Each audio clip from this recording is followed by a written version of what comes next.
in a situation like ours, if you don't develop some agility, you just can't get stuff done.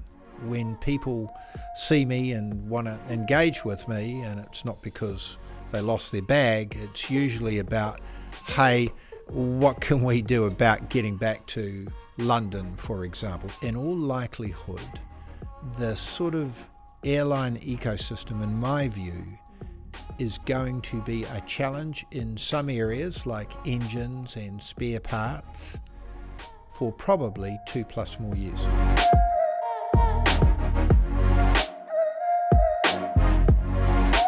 Welcome to Shared Lunch. Today we look at the most popular investment on Sharesies, Air New Zealand. I'm here at the headquarters in Auckland and I'll be talking to CEO Greg Foran. Investing involves risk. You might lose the money you start with. We recommend talking to a licensed financial advisor. We also recommend reading product disclosure documents before deciding to invest. Everything you're about to see and hear is current at the time of recording. Welcome, Greg, to the program. It's great to be here in Auckland at your place at Air New Zealand. It's been a few weeks since the results were out and they're always pretty busy for someone like you. With our national carrier being what Air New Zealand is, there's always a fair bit of reaction, opinion about what you should and shouldn't be doing. How have you found that so far? To be honest with you, it's been reasonably as we expected, and that's what we endeavoured to do. We came in, by and large, give or take, in the middle of guidance, just above it. Above the midpoint. So I've had an enjoyable week actually, getting around and talking to people, adding a bit of colour into the results, which is really what people are after, because when you go from 585 million to 222 million, 90 million worth of COVID credits, explain to us really what's going on, and I enjoy doing that. Air New Zealand's got a big base of retail investors. The thing about it, though, is that they're not only investors, they're often consumers as well. And the reality is, most of the time, it's an emotional buy. So how does Air New Zealand balance that and take some responsibility? Yeah, I think you do it very carefully, don't you? I think Air New Zealand is a little bit unique in many aspects. Yeah. And, when you think about those 5 stakeholder groups that we often talk about, customers, how Air New Zealand staff, suppliers, community and shareholders, everything is at a different elevation possibly to many other businesses. Yeah. Because the government owns 51% and therefore there's a heck of a lot of people, even if they don't directly own shares, indirectly own shares, who are also customers and in many cases our staff. It's a highly unionised business. It connects with 20 ports domestically, 30 internationally. It holds a pride and place and joy in people's hearts. It fulfills a really important purpose, and and we deal not just with the likes of the big Boeings and the Airbuses, but we've got about 15 or 20 local companies that produce snacks and beverages on our planes and indirectly feed tourism. So we are integral to what happens, and everything's, as I said, comes with this sort of elevated level of scrutiny. And there's a really exciting part to that, because it means you've got to lift your performance, and then there are some challenging bits if you don't get it right. So have you got it right so far? I think the answer to that is it depends. And the reason I say that is that, as you think about the results that we've had this last year, we've come off this $585 million profit down to 222, and yet we've done a little bit more flying. You would expect, based on some of the results around the world, gee, why is Air New Zealand not doing a little bit better? And really what we've found this last financial year is that we've had to deal with some sustained headwinds that you wouldn't necessarily find in every other geography or other competitors. And, those have been around fleet. They've been around a domestic economy which has tightened and continues to be quite tight, and some sort of elevated competition which is fundamentally driven by some geopolitical factors. So, that makes it exciting. but it also makes it challenging and hard. Greg, you've been with the company since 2020, and it's fair to say there's been a number of headwinds in that time, COVID, for instance, and the like. How would you describe the tenure? It has been challenging, but you're sort of either built for these occasions or you're not. And that's what I've seen over the years. And I've had to deal with difficult situations when I was in the US, running a United States business in China, all over the country. It can be pretty challenging. As many of your listeners will know, I've spent many years in the food business, and that comes under a fair amount of scrutiny. So this has different challenges, but you either get on with it or you don't. And it's been sort of a hallmark of what I represent, that you put your head down, you come up with a really good plan. You must ensure, obviously, that your business has a good culture. You got to look after your customers and your staff, and believe in what you're doing. And we do. With hindsight, though, is there something you would do differently? I mean, the industry is quite different. You've said there's similarities no matter what business you're leading. Yeah, many things. And, I went through this period because literally in the room where we're doing this podcast, I sat on, I think it was Monday, the 4th of February 2020, and on the previous day, the Sunday, we stopped flying to Shanghai. So I was sitting in this room and meeting with the leadership squad, and it was sort of, okay, one route is down, and, within 2 weeks, 3 or 4 routes were down. Within 5 weeks, we'd stopped flying altogether and the country was in lockdown. And I can absolutely recall at that time going, boy, I wish I knew a lot more about airlines at this point. I'd have to say that about 2 years later, when we were still effectively in lockdown, we had periods where we were open, shut, paused, open. Yes. And people forget that, but we were on again, off again. We were green lights, red lights, orange lights. I realised actually that there wasn't really any playbook for this, and so in some ways I wasn't possibly as disadvantaged as I thought I was at the beginning. But there are some things. Number one, it is way harder restarting an airline than it is stopping it. So would I have been so quick to take some of the people out of the business? And the answer is, I would have understood what roles are much harder to operate and replace, and I would not have been as quick, as judicious as getting that out. So, that's an example of learning. Understanding the supply chain a little bit more about what would happen in terms of parts and pieces, and ensuring that we could get as close as we could to some of these suppliers and manufacturers.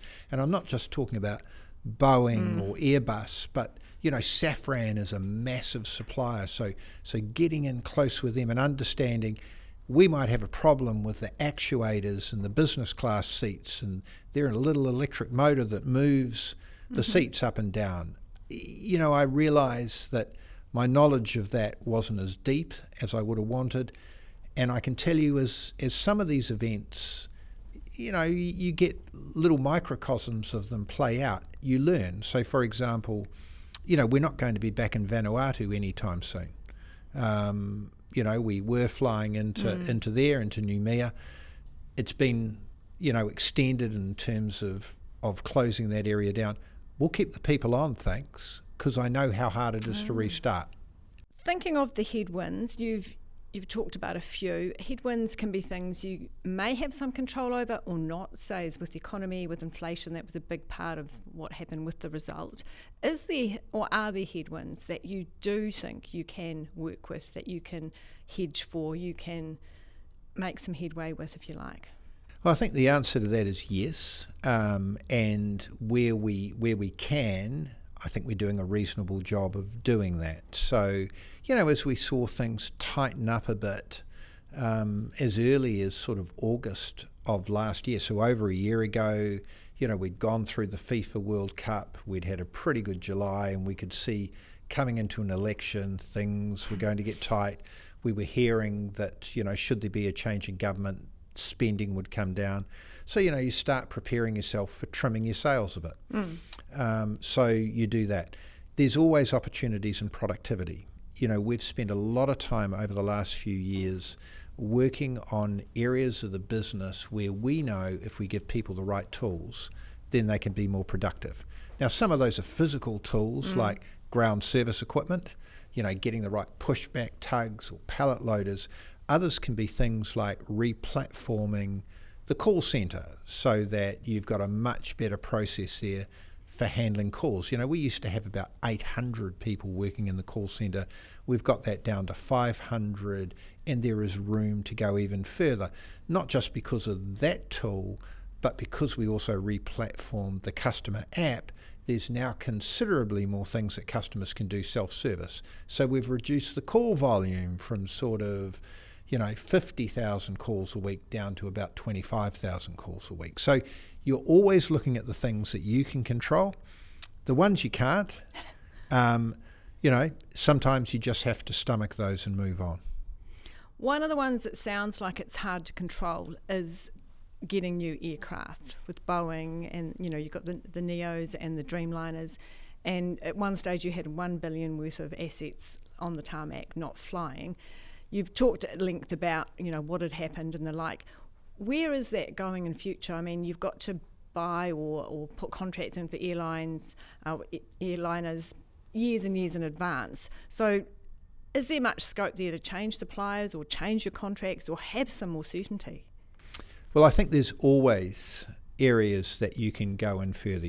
On Sunday I'll be out of the country and I'm heading up to Canada and meeting with the owner of de Havilland, who make the Q300s. And this particular person bought that airline off Bombardier probably about 5 years ago.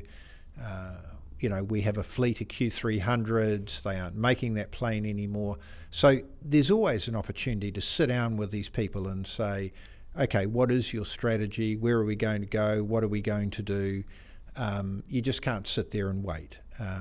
In about 3 weeks' time, I will be in South Carolina in the Boeing plant where ideally we're going to get our first 2 of the 8 787s we've had on order.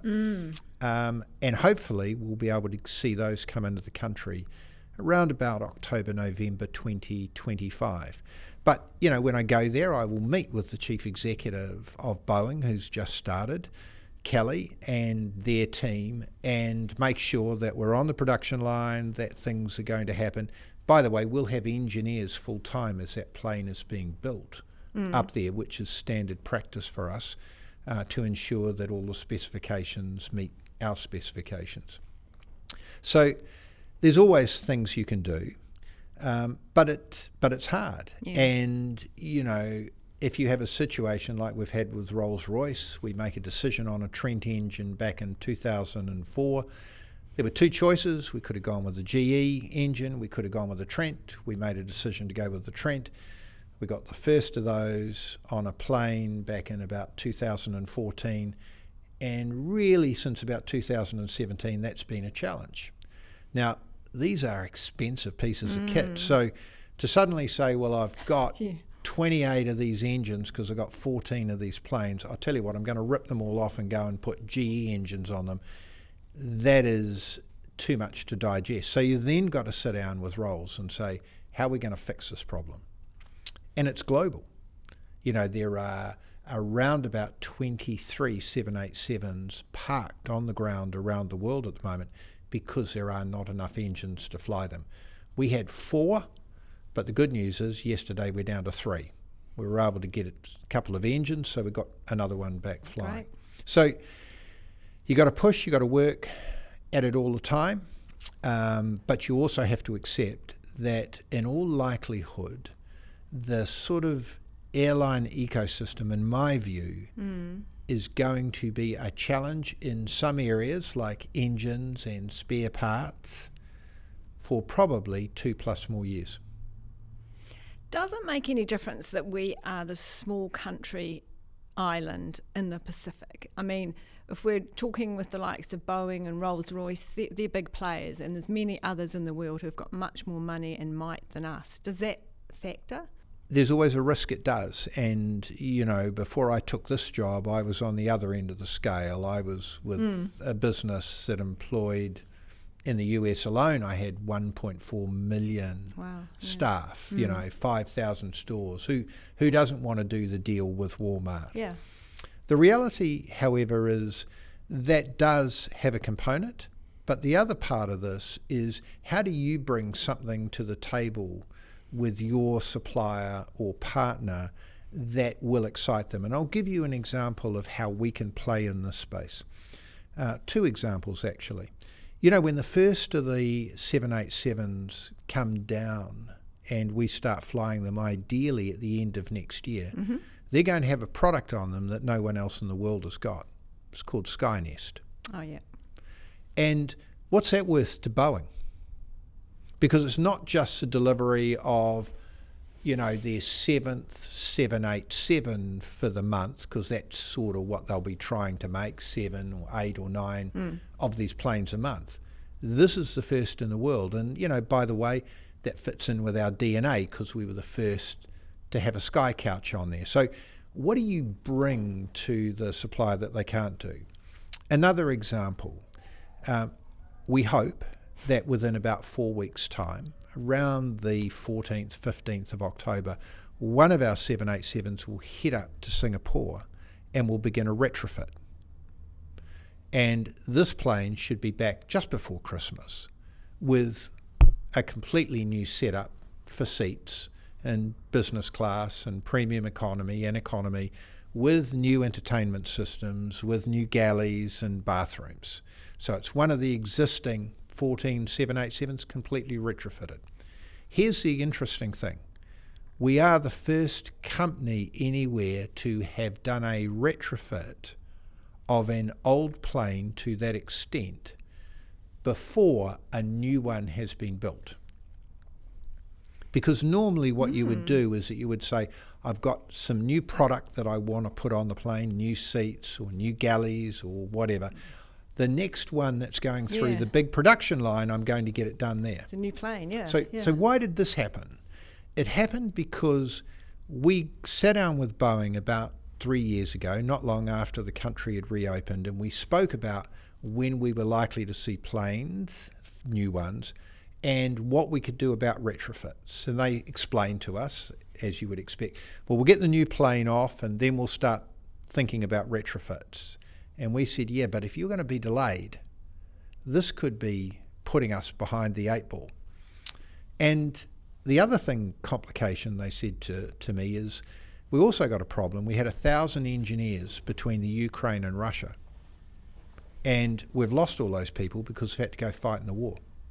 So we don't have a whole bunch of technical capability to be able to take all the drawings and all the things that have to be done so that you can complete a retrofit. So go away, go talk to someone else. And we sat down with them and said, actually, no. We're going to help you design a new process for this. We're going to work out how you're going to provide some of that intellectual property to a middleman, an integrator. And together, the three of us, between the integrator, yourself, and ourselves, we're going to work out how to do this before we even build a new plane. Now, we're on the cusp of doing that, but what's that worth to Boeing? Well, as I said to them, if you learn how to do this new process with a small airline down the bottom of the world, you've now solved a problem for much larger airlines. And they've obviously agreed with that. They did. Is it an experiment for them, you think? A little bit, I'm sure, but I can tell you they've been pretty happy with how it's going, but boy, it's been hard. Yeah. But so, every 2 weeks we're on a VC with them, and there are probably 7 or 8 people who pretty much for the last 6 months have had to live overseas, getting into Japan to meet with Jamco, or getting into France to meet with Safran, or in Wales where the seats are being built and they're having to, can we get this done and can you talk to this person and do that? But heck, in a situation like ours, if you don't develop some agility, you just can't get stuff done. One of the areas that Air New Zealand was always thought to be a trailblazer in was obviously sustainable aviation fuel, flying and thinking of our target at 2030 and the like. That's obviously changed in recent times. I mean, where is that at in terms of how we could come back and be a leader and actually changing the dial for an industry that is seen to be, polluting the atmosphere and warming the planet? Well, the first thing I'd say is actually I'm not disappointed. I'm very proud of the team. Now that may seem a bit strange, but the most important thing in any business is culture, and the ability to, part of that is the ability to be able to have very honest and truthful and unvarnished conversations. So let's wind the clock back 2.5 years ago, and we decide that we're going to put in a science-based target. And I think we were the second airline in the world to do it. And we sat down and we said, okay, what do we think we need to do to achieve this? And, well, this is where the fleet's going to be, and this is how many sustainable aviation fuel plants are going to be built. These are the routes that we're going to fly. This is how we're going to get more productive with the flying that we're doing. This is what we're going to do with electrifying ground service equipment. You can see you build this thing up 2.5 years ago, and you say, based on these assumptions, this is where we think we'll be by 2030. Well, a couple of things have changed over those 2.5 years. One of them is we are almost certainly going to have to keep our 777s a bit longer. Why? Because Boeing, we placed an order. We thought we were going to get that order in 2022. We delayed it for 1 year, so it was initially 2021.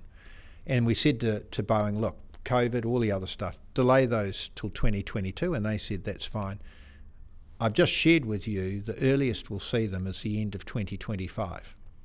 So the fleet that we thought we were going to fly, which was more fuel efficient than the 777s, we just can't get those planes.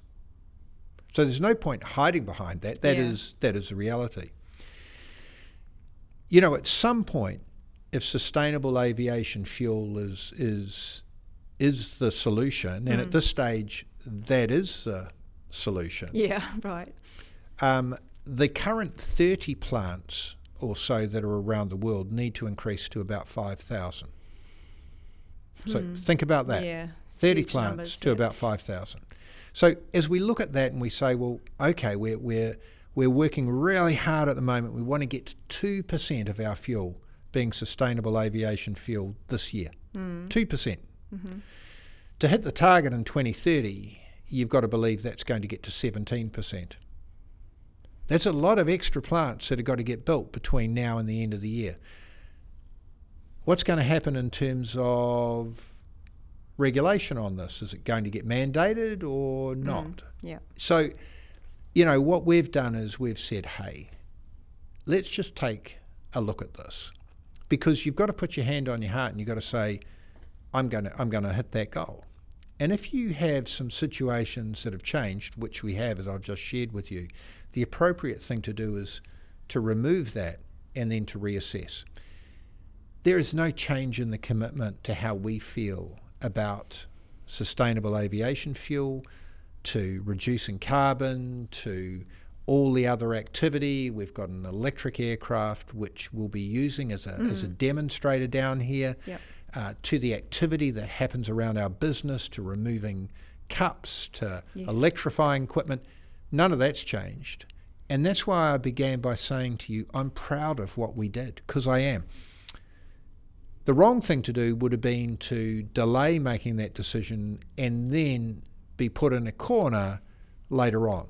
I think we've come out and done the right thing and said, hey, we're taking that away. We're going to go back and review it. Give us a few months and we'll be back with what we think is a better number than the one we had previously. Is it a possibility, though, that things could change again, and it may be that you maybe don't make that target, but 2050 does seem a long way out? I'll guarantee you things will change again. I don't have any doubt they will. I also have no doubt that some of the assumptions we make will be wrong. Yeah. So, this is a challenge. So why does 2050 sit out there? Well, some of us won't be around by 2050, so it's easier to make some of those assumptions. Yeah. And that is the reality of these things. But, the commitment, have no doubt, your listeners should have no doubt that sustainability is a key plank. I think we have some of the very best people that I have seen in any airline, in fact, in any industry, working for us at Air New Zealand on this. And we should have confidence that the solutions that we come up with are enduring, are the right solutions, are going to engage the right group of stakeholders in the appropriate way. Greg, the New Zealand economy has been somewhat in the doldrums. It's common knowledge, but there are some green shoots. Are you seeing any of that? And your commentary when the earnings results were released talked about some corporates, businesses flying less, and that obviously had an impact. Are you now, or are you seeing perhaps in quarters ahead that will change? Look, my sense at the moment, and this is a judgment call, is that I think we're at about the bottom at this point, and have been there for a few weeks, not for months. We see government spend down about 28. We see small, medium enterprises and corporates down about 10 to 12%. Leisure is holding up, but you have to stimulate it. So domestically, it is tough, but I think we're at the bottom. And usually what happens is that you'll sit there for a period of time and then recover. Now, you mean Christmas? Your guess is as good as mine in terms of when that will be, and also what the slope of that is going to be like.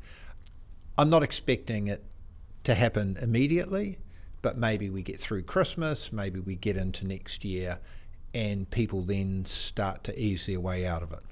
Now, I will say that the decision to increase the IVL, the decision to increase visas, other costs that are coming through, the CAA are talking about costs.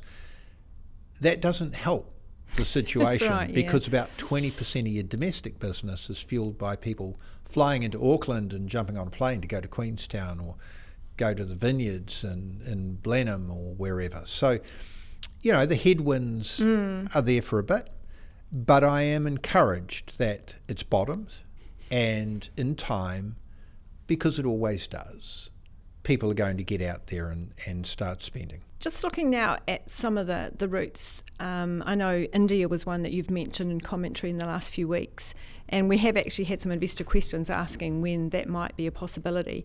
There's also the US, that's quite challenging, quite competitive. Are there other things you can tell us about the routes that you're looking at flying, and why would it be those ones? Yeah, look, not a lot at this stage, and the reason for that is that we just want to get a little bit more sure when aircraft are going to be available true. And in what numbers. Yeah. But, look, it's fair to say a couple of things. One is you do want to grow your business. Yeah.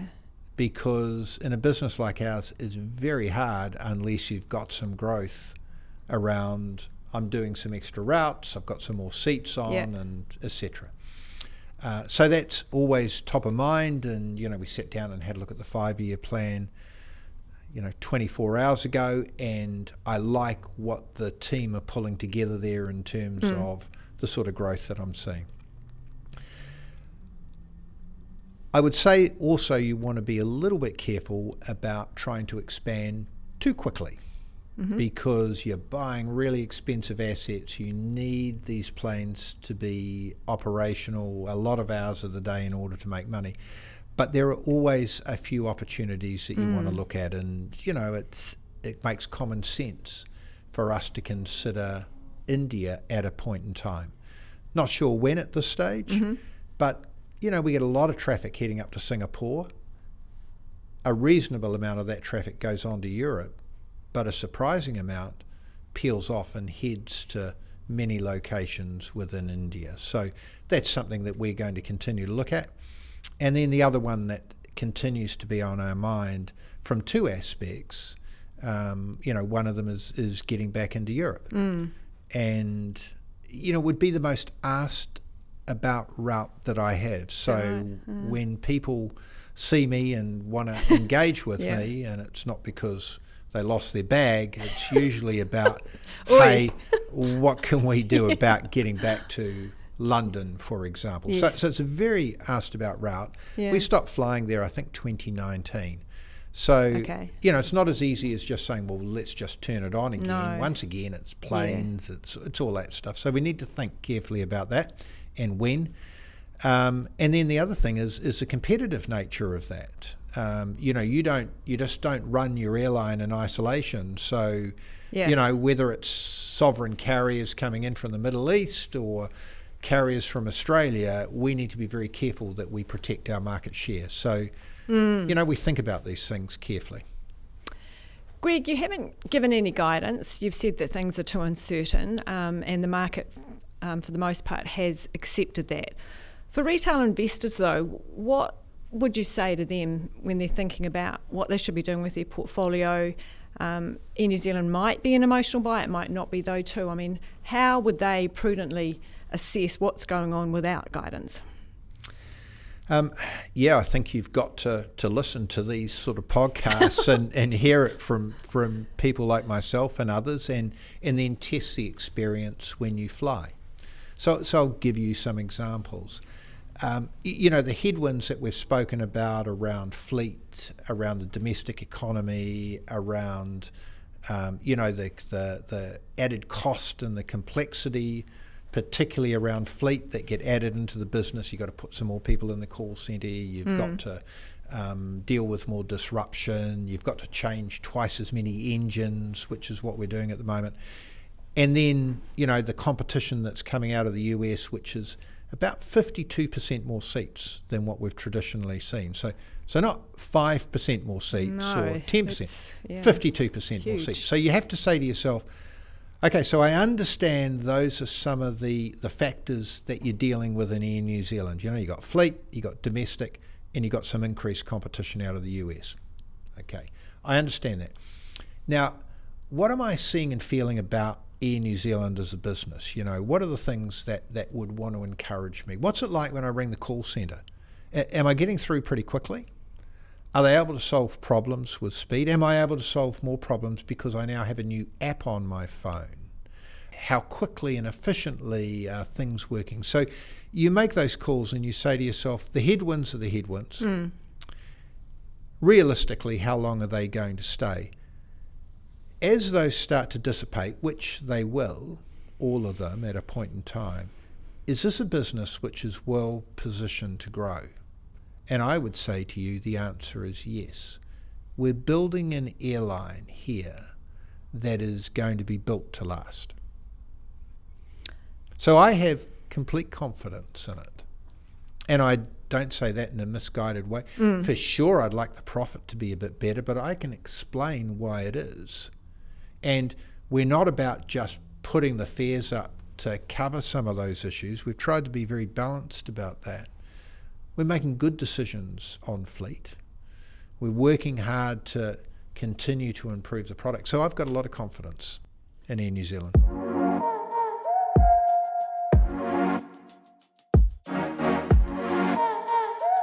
Thanks everyone for tuning in. You can watch Shared Lunch on YouTube or follow the podcast wherever you get your podcasts. Leave us a rating and tell us what you'd like to hear next. Mā te wā.